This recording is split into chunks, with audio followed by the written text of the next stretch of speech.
విశాఖ నగరంలో ఈ ఉదయం ఓ ఆలయంలో చోరీ జరిగింది. అందరూ చూస్తుండగానే ఓ దొంగ ఆలయంలో ప్రవేశించి అమ్మవారి ఆభరణాలను దొంగలించిన సంఘటన స్థానికంగా కలకలం రేపింది. విశాఖ నగరం మల్కాపురం కాలనీలో కొలువయ్యున్న శ్రీ మరిడిమాంబ ఆలయంలో ఈ ఘటన చోటు చేసుకుంది. నేటి ఉదయం 9:30 సమయంలో గుర్తు తెలియని వ్యక్తి ఆలయంలో భక్తుడిగా ప్రవేశించి అమ్మవారి ఆభరణాలను దొంగలించాడు.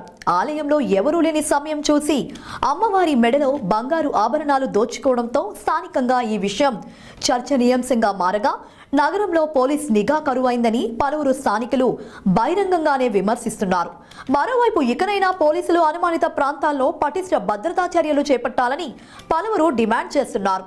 కాగా ఈ దొంగతనం ఘటన సీసీటీవీలో రికార్డు కాగా ఆ వీడియో ఇప్పుడు సోషల్ మీడియాలో వైరల్ గా మారింది.